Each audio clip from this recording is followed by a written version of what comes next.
مسجد اقصی کو قبلہ اول بھی کہا جاتا ہے۔ بعد میں حضرت ابراہیم علیہ السلام نے اپنے فرزند جلیل حضرت اسماعیل علیہ السلام کے ساتھ مل کر اللہ تعالیٰ کے حکم سے خانہ کعبہ تعمیر کیا۔ طلوع اسلام کے بعد بھی برسوں تک مسجد اقصی مسلمانوں کا قبلہ رہی اور کبھی لوگ اس کی طرف منہ کر کے نماز ادا کرتے رہے۔ کعبہ اور مسجد نبوی کے بعد مسلمانوں کا تیسرا قابل احترام اور مقدس ترین ورثہ مسجد اقصی ہے۔ یہ یہودیوں اور عیسائیوں کا بھی قبلہ ہے۔ حضرت عمر فاروق رضی اللہ تعالیٰ عنہ نے خون کا ایک قطرہ بہائے بغیر اسے فتح کیا تھا۔ یہ مسجد خلافت بنو امیہ کے زیر اثر بھی رہی۔ ایک دن رات کی تاریکی میں بنا کسی اعلان جنگ کے عیسائیوں نے اچانک اس مسجد پر شب خون مارا۔ بے دریغ مسلمانوں کا قتل عام کیا گیا اور ظلم و بربریت کی نئی تاریخ رقم ہوئی۔ مسجد اقصی کے صحن میں فرزندان توحید کو بے دردی سے ذبح کیا گیا۔ چند برسوں بعد سلطان صلاح الدین ایوبی نے عیسائیوں کا حساب چکا دیا اور ایک بار پھر مسجد اقصی پر اسلامی پرچم لہرا دیا۔ بعد ازاں یہ خلافت عثمانیہ کے زیر اثر چلی گئی۔ یہودیوں نے خلافت عثمانیہ کے بادشاہ سے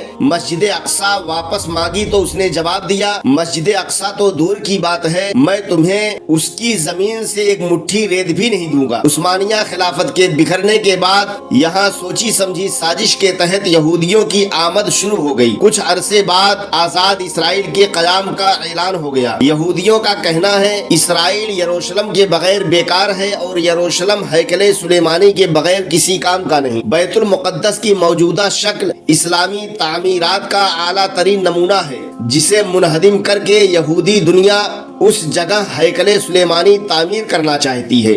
اس ضمن میں 3 یہودی تنظیمیں معرض وجود میں آ چکی ہیں جو بیت المقدس کے گنبد صخرہ کو ڈھانے کے نام پر لاکھوں ڈالر چندہ اپنے عوام سے وصول کر رہی ہیں۔ ان تنظیموں کا مقصد بیت المقدس کی موجودہ شکل کو ختم کر کے اس کی جگہ مخروطی شکل والی عمارت یعنی ہیکل سلیمانی تعمیر کرنا ہے۔ ان ناپاک ارادوں کا اظہار وہ پہلے بھی ایک بار 1928 عیسوی میں مسجد اقصی کو آگ لگا کر چکے ہیں، جس سے مسجد اقصی کا ایک بڑا حصہ متاثر ہوا۔ خاص طور پر مسجد کی جنوبی سمت میں دیوار براق کے ساتھ مسلمانوں کی سینکڑوں برس پرانی رہائش گاہیں ہمیشہ کے لیے صفحہ ہستی سے مٹ گئیں۔ تاہم اب بھی اس مقصد کی راہ میں فلسطینی مسلمان سیسا پلائی ہوئی دیوار بنے ہوئے ہیں۔ اسی لیے اسرائیلی فوجی بے دریغ فلسطینی مسلمانوں کا قتل عام کر رہے ہیں۔